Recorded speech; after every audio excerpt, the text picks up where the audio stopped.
हरे कृष्णा, राधे राधे। आप सभी भक्तों का दिन शुभ और मंगलमय हो। भगवान कृष्ण की कृपा आप और आपके परिवारजनों पर सदा बना रहे।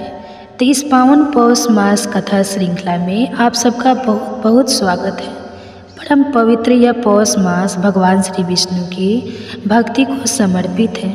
यह शीतकालीन ऋतु में आने वाला मास हमारी आध्यात्मिक प्रगति, तपस्या और भक्ति के लिए सर्वश्रेष्ठ माना गया है।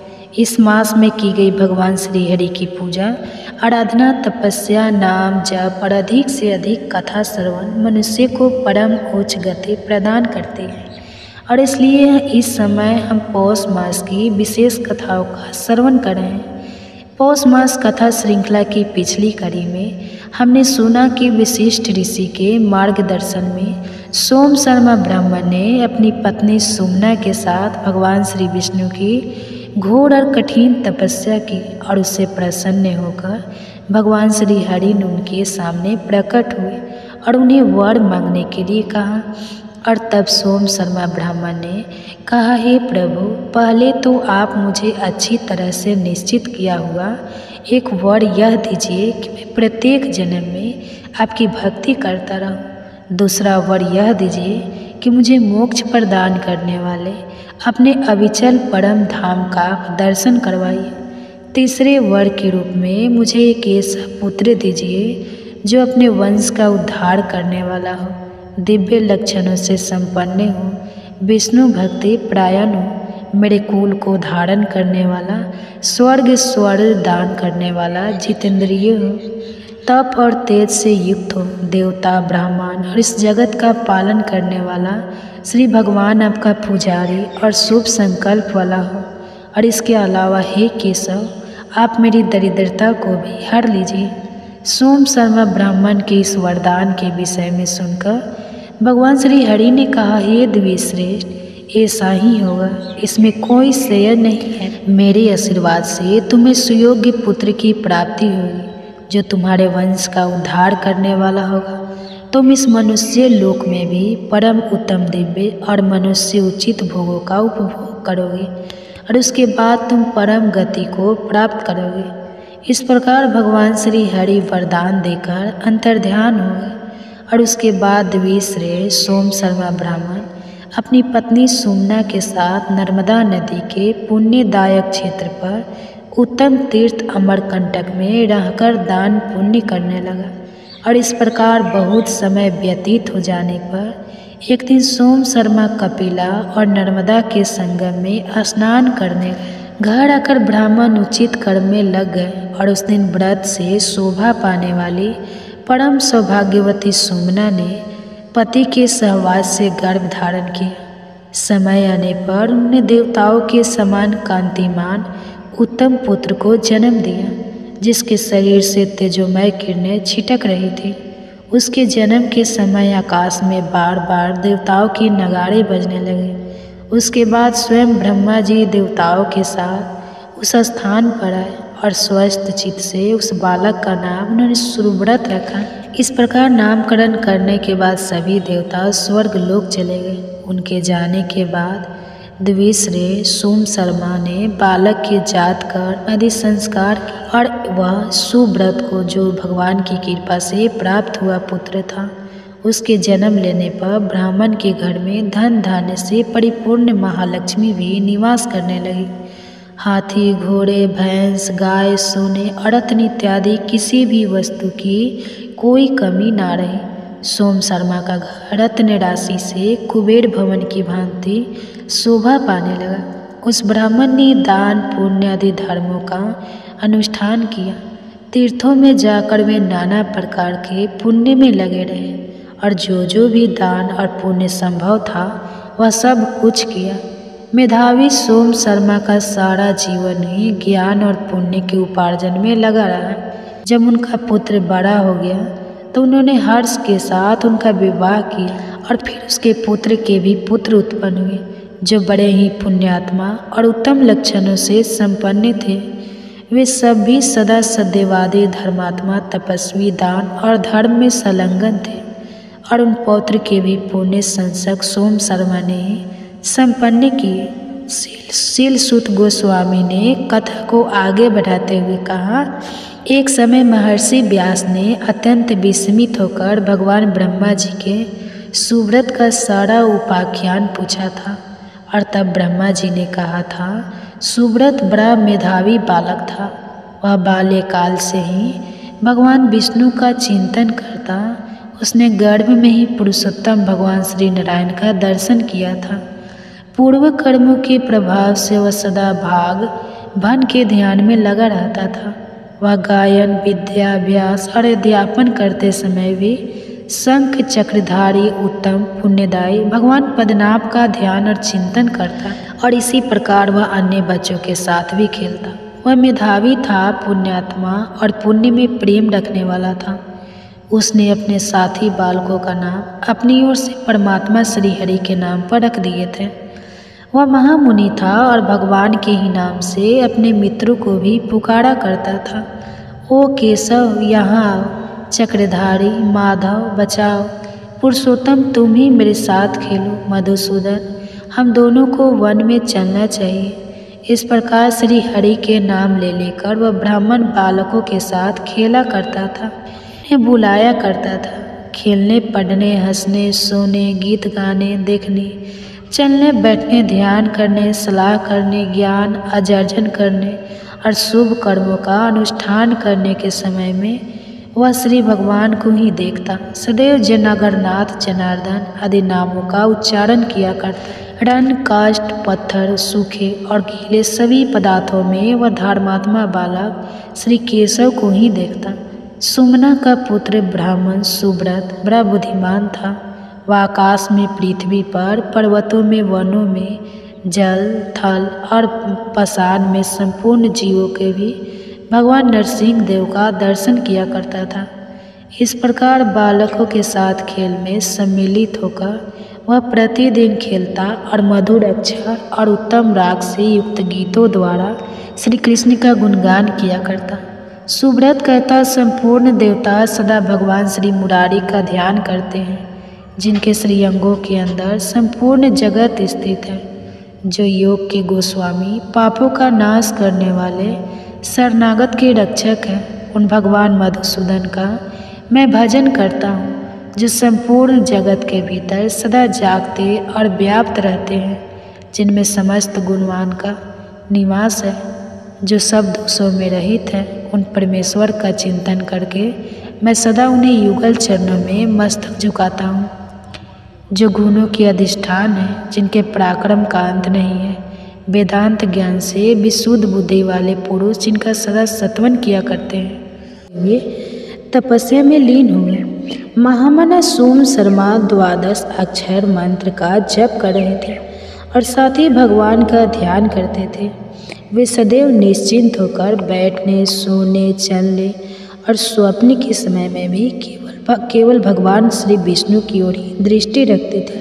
उन्होंने काम और क्रोध का परित्याग कर दिया। उनके साथ साथ पतिव्रत धर्म में से तत्पर रहने वाली परम सौभाग्यवती ऐसी उनकी साध्वी पत्नी सुमना भी अपने तपस्वी पति की सेवा में लगी रही। सोम शर्मा जब भगवान का ध्यान करने लगे, उस समय अनेक प्रकार के विघ्नों ने उनके सामने आकर उन्हें भय दिखाया।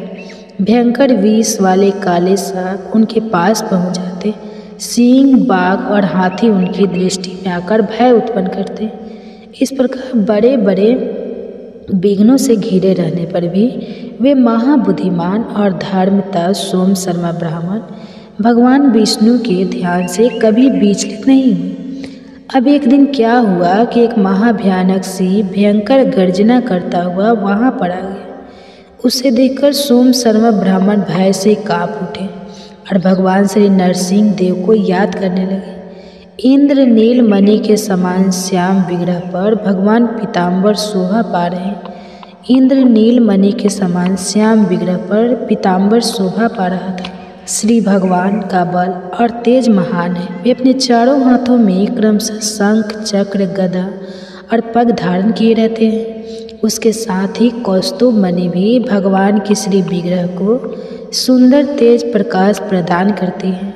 श्री वस्त्र का चिन्ह उन्हें वक्ष स्थल की शोभा बढ़ा रहा है। कमल के समान खिले हुए नेत्र, मुख पर मुस्कान की मनोहर छटा, स्वाभाविक प्रसन्नता और रत्नम हार उनकी शोभा की दुगुनी कर रहे थे।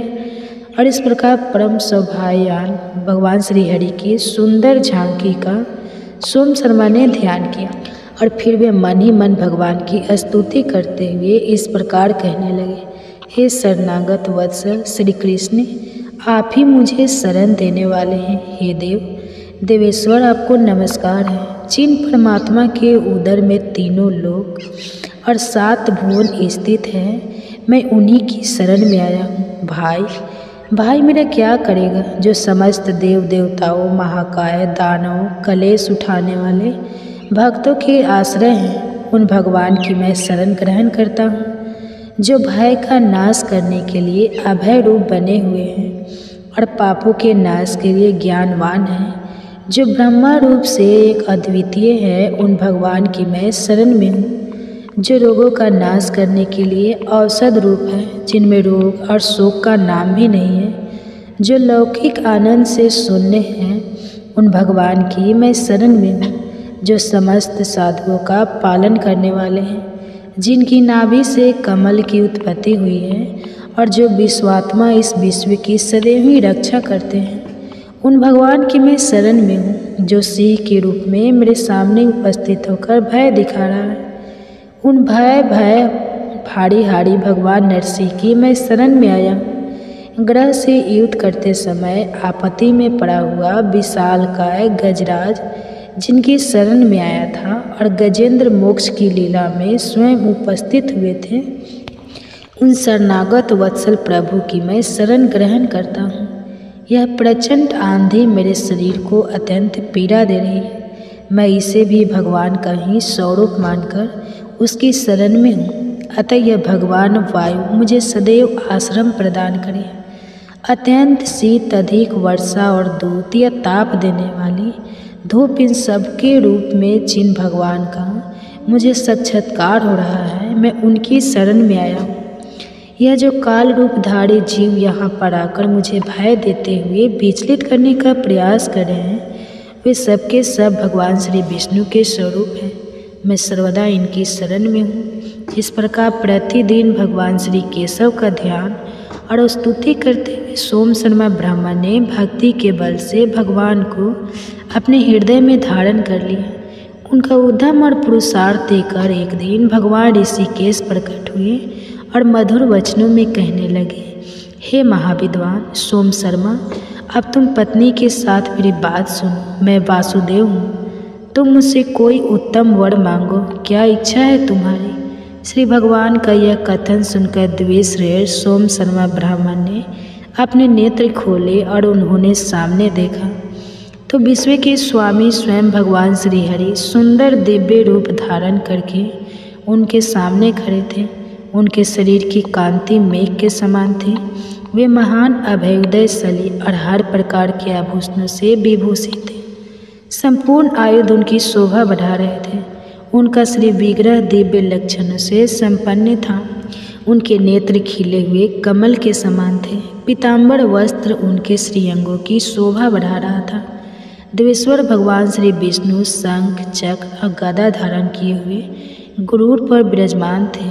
वे इस जगत और ब्रह्मा आदि के भी भली भांति भरण पोषण करने वाले थे। भगवान जनार्दन को इस रूप में उपस्थित देखकर विप्र सोम शर्मा महान हर्ष से भर गए। करोड़ों सूर्य के समान तेजस्वी और लक्ष्मी देवी के साथ शोभा पाने वाले श्री भगवान को देखकर उन्होंने साष्टांग उन्हें प्रणाम किया। दोनों हाथ जोड़कर अपनी पत्नी के साथ वे भगवान की स्तुति करने लगे। उन्होंने कहा, हे देव, हे जगन्नाथ, आपकी जय हो। सबको सम्मान देने वाले लक्ष्मीपति, आपकी जय हो। हे योगियों के स्वामी योगेंद्र, आपकी जय हो। हे यज्ञ के स्वामी हरि, आपकी जय हो। हे शिव रूप से यज्ञ द्वेष सनातन और सर्वव्यापक परमेश्वर, आपकी जय हो। हे यज्ञ व्यापी परमेश्वर, आप प्रजा स्वरूप, आपकी जय हो। प्राण प्रदान करने वाले प्रभु, आपकी जय हो। पुण्य पालक हरे, आपकी जय हो। आप ज्ञान गम्य हैं। हे कमल लोचन, आपकी नाभि से कमल का प्रादुर्भाव हुआ था। अतः प्रनाम से प्रसिद्ध आपको प्रणाम है। हे गोविंद, हे गोपाल, हे शंख धारण करने वाले निर्मल स्वरूप परमात्मा, हे चक्र धारण करने वाले अव्यक्त रूप परमेश्वर, व्यक्त रूपधारी, आपको नमस्कार है। आपकी जय हो। आपके अंग पराक्रम से शोभा पा रहे हैं। हे विक्रम नायक, आपकी जय हो। विद्या से विलस रूप वाले देव, आपकी जय हो। स्वर्ण आपका तेज है, आप विजय वीर हैं। आप अत्यंत तेज स्वरूप और सर्व तेजोमय हैं। आप दैत्य तेज के विनाशक और पापस तेज का अपहरण करने वाले हैं। आप गायों और ब्राह्मणों का हित साधन करने वाले हैं। आप परमात्मा को मैं प्रणाम करता हूँ। आप भविष्य भोजी और हव्य और कव्यु है। आप स्वाहा रूप, यज्ञ स्वरूप और गंग के बीज हैं। हाथ में सारंग नामक धनुष से धारण करने वाले आप पाप हरि को प्रणाम है। कार्य कारण रूप जगत को प्रेरित करने वाले विज्ञानशली परमेश्वर को नमस्कार है। सबके सब प्रकार के क्लेश का अपहरण करने वाले हरित केशों से युक्त श्री भगवान को प्रणाम है। विश्व के आधारभूत परमात्मा केशव को नमस्कार है। कृपामय और आनंदमय ईश्वर को नमस्कार है, जो दिव्य होने के साथ ही दिव्य रूप धारण करते हैं। 11 रुद्र जिनके चरणों की वंदना करते हैं, ब्रह्मा जी भी जिनके सामने मस्तक झुकाते हैं, उन भगवान को प्रणाम है। 12 रूपधारी हे महाकच्छप के रूप में आपको नमस्कार है। वामन और नरसिंह का रूप धारण करने वाले आप परमात्मा को नमस्कार है। इस प्रकार सभी इंद्रियों के स्वामी भगवान श्री जनार्दन का सत्वन करके सोम शर्मा ब्राह्मण ने कहा, हे प्रभु, ब्रह्मा जी भी आपके पावन गुणों की सीमा को नहीं जानते। रुद्र और इंद्र भी आपकी स्तुति करने में असमर्थ है। फिर दूसरा कौन आपके गुणों का वर्णन कर सकता है? मुझ में बुद्धि ही कौन सी है जो मैं आपकी स्तुति कर सकूं? मैंने अपनी छोटी बुद्धि के अनुसार आपके निर्गुण और सगुण रूपों का सत्वन किया है। हे सर्वेश, मैं जन्म जन्म से आपका ही दास हूँ। कृपया मुझ पर दया कीजिए। सोम शर्मा ब्राह्मण की स्तुति से प्रसन्न होकर भगवान श्री हरि ने कहा, हे ब्रह्मादेव, मैं तुम्हारे इस तपस्या का पुण्य सत्य और इस पावन स्त्रोत से अत्यंत संतुष्ट हूँ। बताओ, क्या वर मांगना चाहते हो? भगवान श्री हरि द्वारा यह कहे जाने पर सोम शर्मा ने एक विशेष वरदान की याचना की। और वरदान क्या था, यह हम जानेंगे हमारी इसी पौष मास कथा श्रृंखला की अगली कड़ी में। इसे याद से सुनने के लिए आपकी अपने चैनल को सब्सक्राइब करके रख लीजिए, नोटिफिकेशन ऑन करके रखिए। और अगर यह कथा आपको सुनना अच्छा लग रहा है तो इसे दूसरे लोगों के साथ भी शेयर कीजिए और इस वीडियो को लाइक कीजिए। और हम आपसे मिलेंगे इसी कथा श्रृंखला की अगली कड़ी के साथ।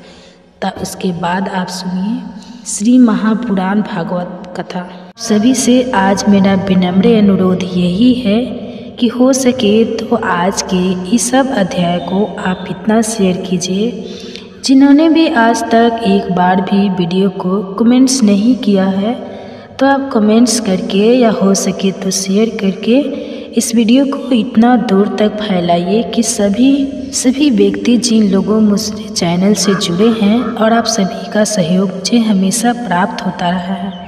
उम्मीद है आगे भी भागवत महापुराण की जो कथाएं आपको सुनाई जाएंगी उसमें भी आप अपना प्यार इसी प्रकार से बनाए रखेंगे। आज के इस अध्याय के अंत में आप भागवत कथा की आरती भी सुनेंगे। मैंने अपना प्रयास किया है कि मैं आपको गाकर आरती सुना सकूं। फिर भी जो गलती हो जाए तो उसके लिए मुझे आप क्षमा कर दीजिएगा। महर्षि व्यास जी कहते हैं कि जिनका स्वरूप है सच्चिदानंदन घन, जो अपने सौंदर्य और माधुर्य आदि गुणों से सबका मन अपनी ओर आकर्षित कर लेते हैं और सदा सर्वदा अनंत सुख की वर्षा करते रहते हैं, जिनकी ही शक्ति से इस विश्व की उत्पत्ति, स्थिति और प्रलय होते हैं, उन भगवान श्री कृष्ण को हम भक्ति रस का आस्वादन करने के लिए नित्य निरंतर प्रणाम करते हैं। नम शरण श्री क्षेत्र में श्री सूत जी स्वस्थ चित्त से अपने आसन पर बैठे हुए थे। उस समय भगवान की अमृत लीला कथा के रसिक उसके रसास्वादन में अत्यंत कुशल शौनक आदि ऋषियों ने सूत जी को प्रणाम करके उनसे यह प्रश्न किया। ऋषियों ने पूछा, सूत जी, धर्मराज युधिष्ठिर जब श्री मथुरा मंडल में अनिरुद्ध नंदन ब्रज का और हस्तिनापुर में अपने पवित्र परीक्षित का राज्याभिषेक करके हिमालय पर चले गए, तब राजा ब्रज और परीक्षित ने कैसे कैसे कौन कौन सा कार्य किया। सूत जी कहने लगे, भगवान नारायण, निरोत्तम नर देवी सरस्वती और महर्षि व्यास जी को नमस्कार करके शुद्ध चित होकर भगवान तत्व को प्रकाशित करने वाले इतिहास पुराण रूप जय का उच्चारण करना चाहिए। सोनकादि ब्रह्मा ऋषियों जब धर्मराज युधिष्ठिर आदि पांडवगण सर्वांगारोहण के लिए हिमालय चले गए, तब सम्राट परीक्षित एक दिन मथुरा गए। उनकी इस यात्रा का उद्देश्य इतना ही था कि वहाँ चलकर ब्रजनाभ से मिलकर आ गए। जब ब्रजनाभ को यह समाचार मालूम हुआ कि मेरे पिता के समान परीक्षित जी मुझसे मिलने के लिए आ रहे हैं, तब उनका हृदय प्रेम से भर गया। उन्होंने नगर से आगे बढ़कर उनकी अगवानी की, चरणों में प्रणाम किया और बड़े प्रेम से उन्हें अपने महल में ले आए। वीर परीक्षित भगवान श्री कृष्ण के परम प्रेमी भक्त थे। उनका मन नित्य निरंतर आनंद घन श्री कृष्ण चंद्र में ही रमता रहता था। उन्होंने भगवान श्री कृष्ण के प्रपौत्र ब्रजनाभ का बड़े प्रेम से आलिंगन किया। इसके बाद अंतःपुर में जाकर भगवान श्री कृष्ण की रोहिणी आदि पत्नियों को नमस्कार किया। रोहिणी आदि श्री कृष्ण पत्नियों ने भी सम्राट परीक्षित का अत्यंत विश्राम किया। वे विश्राम करके जब आराम से बैठ गए, तब उन्होंने वज्र नाव से यह बात कही। राजा परीक्षित कहने लगे, हे तात, तुम्हारे पिता और पितामह ने मेरे पिता पितामह को बड़े बड़े संकटों से बचाया है। मेरी रक्षा भी उन्होंने ही की है। प्रिय ब्रजनाभ, अगर मैं उनके उपकार का बदला चुकाना चाहूँ तो किसी प्रकार भी नहीं चुका सकता। इसलिए मैं तुमसे प्रार्थना करता हूँ कि तुम सुखपूर्वक अपने राजकाज में लगे रहो। तुम्हें अपने खजाने की, सेना की या शत्रुओं को दबाने आदि की तनिक भी चिंता नहीं करनी चाहिए। तुम्हारे लिए कोई कर्तव्य है तो केवल एक ही वह यह कि तुम्हें अपनी इन माताओं की खूब प्रेम से भली भांति सेवा करते रहना चाहिए। अगर कभी तुम्हारे ऊपर कोई आपत्ति विपत्ति आए या किसी कारणवश तुम्हारे हृदय में अधिक दुख का अनुभव हो, तो मुझसे बतलाकर निश्चित हो जाना। मैं तुम्हारी सारी चिंताएं दूर कर दूंगा। सम्राट परीक्षित की यह बात सुनकर ब्रजनाभ को बड़ी प्रसन्नता हुई। उन्होंने राजा परीक्षित से कहा, महाराज, आप मुझसे जो कुछ भी कह रहे हैं वह सर्वथा आपके अनुरूप है। आपके पिताजी ने भी मुझे धनुर्वेद की शिक्षा देकर मेरा महान उपकार किया है, इसलिए मुझे किसी बात की तनिक भी चिंता नहीं है, क्योंकि उनकी कृपा से मैं क्षत्रिय चित सूरवर्ता से भली भांति संपन्न। बस मुझे केवल एक बात की बहुत बड़ी चिंता है, आप उसके संबंध में कुछ सोचिए। यद्यपि मैं मथुरा मंडल के राज्य पर अभिषक्त हूँ, फिर भी मैं यहाँ निर्जन वन में ही रहता हूँ। इस बात का मुझे कुछ भी नहीं पता कि यहाँ की प्रजा कहाँ चली गई, क्योंकि राज्य का सुख तो तभी है जब प्रजा रहे। जब ब्रजनाभ ने परीक्षित जी से यह बात कही, तब उन्होंने ब्रजनाभ का संदेश मिटाने के लिए महर्षि शांडिल्य को बुलाया। यही महर्षि शल्य पहले नंद आदि गोपों के पुरोहित थे। परीक्षित का संदेश पाते ही महर्षि शल्य अपनी कुटी छोड़कर वहां आ पहुँचे। ब्रजनाभ ने विधि पूर्वक उनका स्वागत सत्कार किया और वे एक ऊंचे आसन पर विराजमान हुए। राजा परीक्षित ने ब्रजनाभ की बात उन्हें कह सुनाई। इसके बाद महर्षि शांडिल्य बड़ी प्रसन्नता से उनको सांत्वना देते हुए कहने लगे, परीक्षित और ब्रजनाभ, मैं तुम लोगों से ब्रजभूमि का रहस्य बतलाता हूँ, तुम में एकाग्रचित होकर सुनो। ब्रज शब्द का अर्थ है व्यापित। इस वृद्ध वचन के अनुसार व्यापक होने के कारण ही इस भूमि का नाम ब्रज पड़ा है। सत्व रज तम इन तीन गुणों से अतीत जो पर ब्रह्मा है वही व्यापक है, इसलिए उसे ब्रज कहते हैं। वो सदानंद स्वरूप ब्रह्म ज्योतिमय और अविनाशी है। जीवन मुक्त पुरुष उसी में स्थित रहते हैं। इस पर ब्रह्मा स्वरूप ब्रज धाम में नंद नंदन भगवान श्री कृष्ण का निवास है। उनका एक एक अंग सच्चिदानंदन स्वरूप है। वे आत्मा राम और आप्त काम है। प्रेम रस में डूबे हुए रसिक जन ही उनका अनुभव करते हैं। भगवान श्री कृष्ण की आत्मा है। राधिका उनसे रमन करने के कारण ही रहस्य रस के मर्मज्ञानी पुरुष ने आत्मा राम कहते हैं।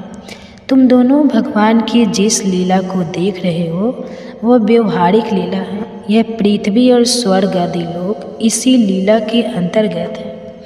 इसी पृथ्वी पर यह मथुरा मंडल है। यही वह ब्रज भूमि है जिसमें भगवान की वह वास्तव रहस्य लीला गुप्त रूप से होती रहती है। वो कभी कभी प्रेम पूर्ण हृदय वाले रसिक भक्तों को सबोर देखने लगती है। कभी 28वें द्वापर के अंत में जब भगवान की रहस्य लीला के अधिकारी भक्तजन यहाँ एकत्र होते हैं, जैसा कि समय भी कुछ काल पहने हुए थे, उस समय भगवान अपने अंतर्गत प्रेमियों के साथ अवतार लेते हैं और उनके अवतार का यह प्रयोजन होता है कि रहस्य लीला के अधिकारी भक्तजन भी अंतरंग परों के साथ सम्मिलित होकर लीला रस का आस्वादन कर सकें। इस प्रकार जब भगवान अवतार ग्रहण करते हैं उस समय भगवान के अभिमत प्रेमी देवता और ऋषि आदि भी सब और अवतार लेते हैं। अभी अभी जो अवतार हुआ था उसमें भगवान अपने सभी प्रेमियों की अभिलाषाएं पूर्ण करके अब अंतर ध्यान हो चुके हैं। इससे यह निश्चय हुआ कि यहाँ पहले 3 प्रकार के भक्तजन उपस्थित थे। इसमें संदेह नहीं। उन तीनों में प्रथम तो उनकी श्रेणी है जो भगवान के नित्य अंतर्गत पार्षद हैं, जिनका भगवान से कभी वियोग होता ही नहीं। दूसरे वे हैं जो केवल भगवान को पाने की इच्छा रखते हैं, उनके अंतर्गत लीला में अपना प्रवेश चाहते हैं। तीसरी श्रेणी में देवता आदि हैं। इनमें से जो देवता आदि के अंश से अवतीर्ण हुए थे उन्हें भगवान ने ब्रज भूमि से हटाकर पहले ही द्वारिका पहुंचा दिया था। फिर भगवान ने ब्राह्मण के श्राप से उत्पन्न मसूल को निमित्त बनाकर युवतिकुल में अवैध देवताओं को स्वर्ग में भेज दिया और फिर से अपने अपने अधिकार पर स्थापित कर दिया। और जिन्हें एकमात्र भगवान को ही पाने की लालसा है उन्हें प्रेमानंद स्वरूप बनाकर श्री कृष्ण ने सदा के लिए अपने नित्य अंतर्गत पार्षदों में सम्मिलित कर लिया। जो नित्य पार्षद है वे यद्यपि यहाँ गुप्त रूप से होने वाली नित्य लीला में सदा ही रहते हैं, फिर भी जो उनके दर्शन के अधिकारी नहीं हैं ऐसे पुरुषों के लिए वे भी अदृश्य हो गए हैं। जो लोग व्यवहारिक लीला में स्थित है वे नित्य लीला का दर्शन पाने के अधिकारी नहीं है। इसलिए यहाँ आने वालों को सब और वंश सुना ही सना दिखाई देता है, क्योंकि वे वास्तविक लीला में स्थित भक्तजनों को नहीं देख सकते। इसलिए वृद्ध जनाब तुम्हें बिल्कुल भी चिंता नहीं करनी चाहिए। तुम मेरी आज्ञा से यहाँ बहुत से गांव बसाओ, इससे निश्चय ही तुम्हारे मनोरथ की सिद्धि होगी। भगवान श्री कृष्ण ने जहाँ जैसी लीला की है उसके अनुसार उस स्थान का नाम रखकर तुम अनेकों गांव बसाओ और इस प्रकार दिव्य ब्रज भूमि की भली की सेवन करते रहो। गोवर्धन, दीर्घपुर अर्थात डीग, मथुरा, महावन अर्थात गोकुल, नंदीग्राम अर्थात नंदगांव और बृहत्साना अर्थात बरसाना आदि में तुम्हें अपने लिए छावनी बनवानी चाहिए। उन जगहों पर रहकर भगवान की लीला के स्थल, नदी, पर्वत, घाटी, सरोवर और कुंड या कुंज, वन आदि का सेवन करते रहना चाहिए। ऐसा करने से तुम्हारे राज्य में प्रजा बहुत ही संपन्न होगी और तुम भी अत्यंत प्रसन्न रहोगे। यह ब्रज भूमि सच्चिदानंदमय है, इसलिए तुम्हें प्रयत्न पूर्वक इस भूमि का सेवन करना चाहिए।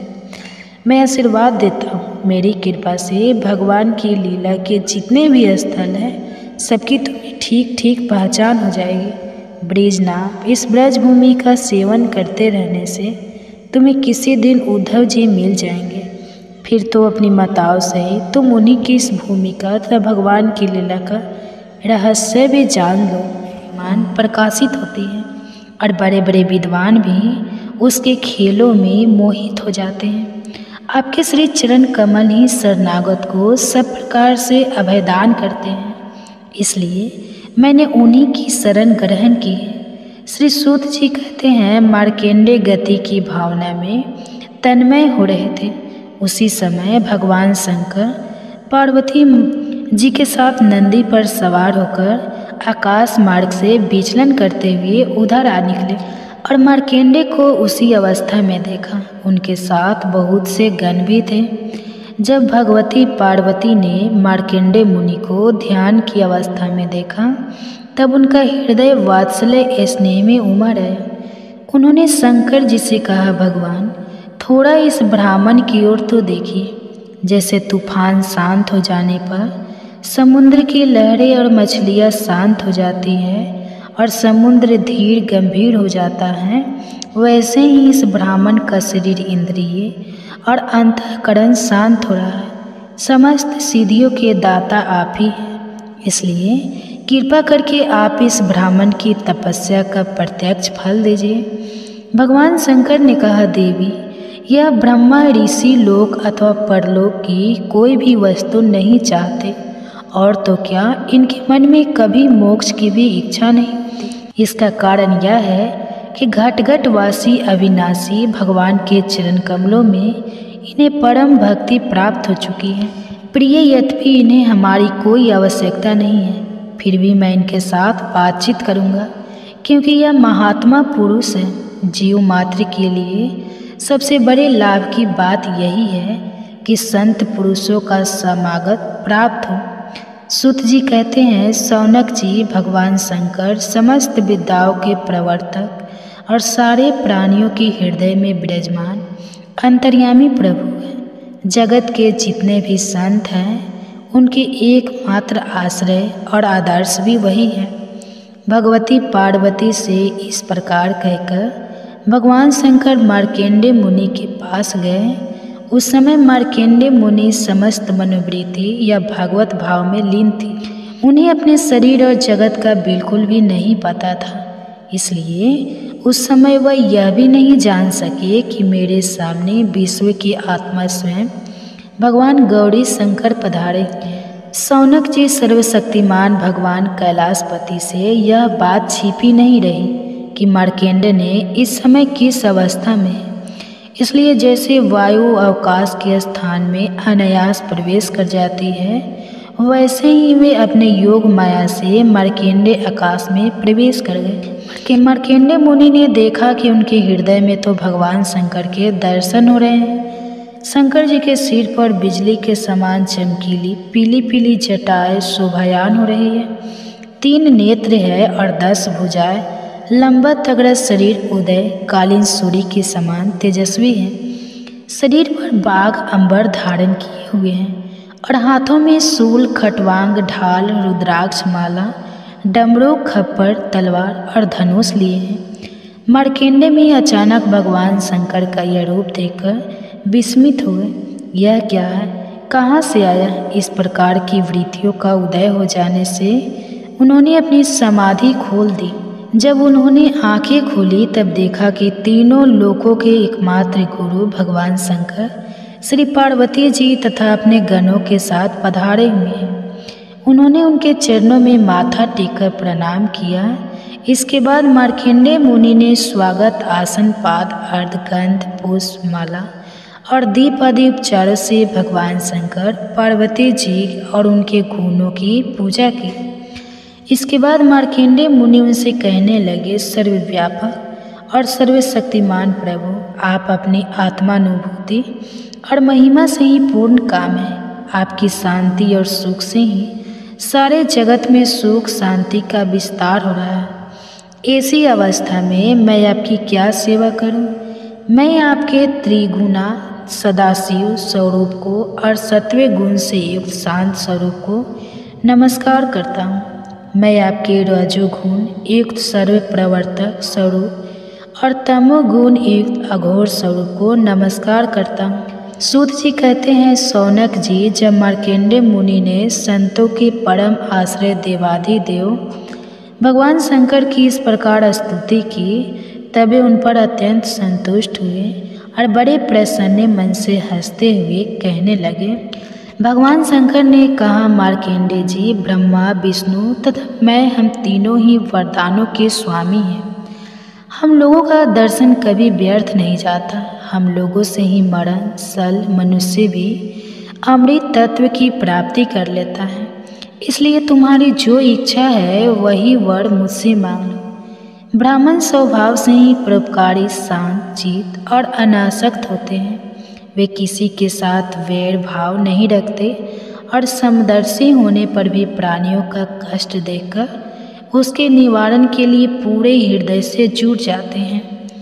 उनकी सबसे बड़ी विशेषता तो यह होती है कि वे हमारे अनन्य प्रेमी और भक्त होते हैं। सारे लोक और लोकपाल ऐसे ब्राह्मणों की वंदना, पूजा और उपासना किया करते हैं। केवल वे ही क्यों, मैं भगवान ब्रह्मा तथा स्वयं साक्षात ईश्वर विष्णु भी उनकी सेवा में संलग्न रहते हैं।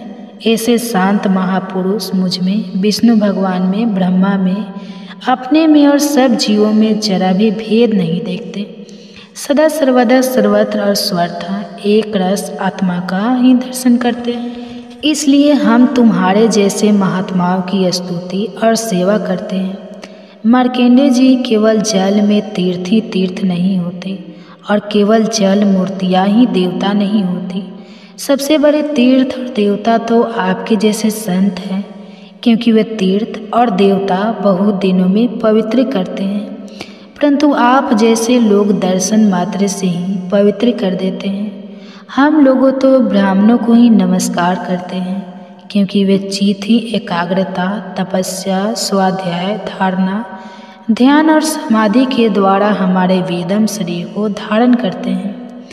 मार्कंडेय जी, बड़े बड़े महापाप और अत्यंत भी आपके जैसे महापुरुषों के चरित्र श्रवण और दर्शन से ही शुद्ध हो जाते हैं। फिर वे आप लोगों के संभाषण और सर्पक आदि से शुद्ध हो जाए, इसमें तो कहना ही क्या है। सूत जी कहते हैं, सनका आदि ऋषियों चंद्रभूषण भगवान शंकर की एक एक बात धर्म के गुप्त कम रहस्य से भरी हुई थी। उसके एक एक अक्षर में अमृत का समुद्र भरा हुआ था। मार्कंडेय के साथ उसका पान करते रहे, फिर भी उन्हें तृप्ति नहीं हुई। बीचर काल तक विष्णु भगवान की माया से भटक चुके थे और बहुत थके हुए भी थे। भगवान शिव की कल्याणी वाणी का अमृत पान करने से उनके सारे कलेश नष्ट हो गए। फिर उन्होंने भगवान शंकर से इस प्रकार कहा। मार्कंडेय ने कहा, सचमुच सर्वशक्तिमान भगवान की यह लीला सभी प्राणियों की समझ के परे है। भला देखो थे, यही सही या सारे जगत के स्वामी होकर भी अपने अधीन रहने वाले मेरे जैसे जीवों की वंदना और स्तुति करते हैं। धर्म के प्रवचन का प्रायः प्राणियों को धर्म का रहस्य और स्वरूप समझाने के लिए उसका आचरण और अनुमोदन करते हैं, और कोई धर्म का आचरण करता है तो उनकी प्रशंसा भी करते हैं। भगवान, आप त्रिगुण स्वरूप होने पर भी उनके परे उनकी आत्मा के रूप में स्थित हैं। आप ही समस्त ज्ञान के मूल केवल अद्वितीय ब्रह्मा स्वरूप हैं। मैं आपको नमस्कार करता हूँ। अनंत आपके श्रेष्ठ दर्शन से बढ़कर ऐसी और कौन सी वस्तु है जिसे मैं वरदान के रूप में मांगूं? मनुष्य तो आपके दर्शन से ही पूर्ण काम और सत्य संकल्प हो जाता है। आप स्वयं तो पूर्ण है ही, अपने भक्तों को भी समस्त कामनाओं को पूर्ण करने वाले हैं। इसलिए मैं आपका दर्शन प्राप्त कर लेने पर भी एक वर और मांगता हूँ। वह यह कि भगवान में, उनके शरणागत भक्तों में और आप में मेरी अविचल भक्ति सदा सर्वदा बनी रहे। सूत जी कहते हैं, शौनक जी, जब मार्कंडेय ने सुमधुर वाणी से इस प्रकार भगवान शंकर की स्तुति और पूजा की, तब उन्होंने भगवती पार्वती की प्रसाद प्रेरणा से यह बात कही कि महर्षि, तुम्हारी सारी कामनाएं पूर्ण हो, इंद्रिया परमात्मा में तुम्हारी अनन्य भक्ति सदा सर्वदा बना रहे, कल्प पर्यंत तुम्हारा पवित्र यश फैले और तुम अजर और अमर हो जाओ। ब्राह्मण, तुम्हारा ब्रह्मा तेज तो सदा अछून रहेगा ही। तुम्हें भूत भविष्य और वर्तमान के समस्त विशेष ज्ञान का एक अधिष्ठान रूप ज्ञान और वैराग्य युक्त स्वरूप स्थिति की प्राप्ति हो जाए। तुम्हें पुराण का आश्चर्य भी प्राप्त हो। सूची कहते हैं, सनक जी, इस प्रकार त्रिलोचन भगवान शंकर मार्कंडेय मुनि को वर देकर भगवती पार्वती के से मार्कंडेय की तपस्या और उनके प्रलय संबंधी अनुभवों का वर्णन करते हुए वहाँ से चले गए। भंगु वंश मार्कंडेय मुनि को उनके सहयोग का परम फल प्राप्त हो गया। वे भगवान के अनन्य प्रेमी हो गए। अभी वे भक्ति भाव रहित हृदय से पृथ्वी पर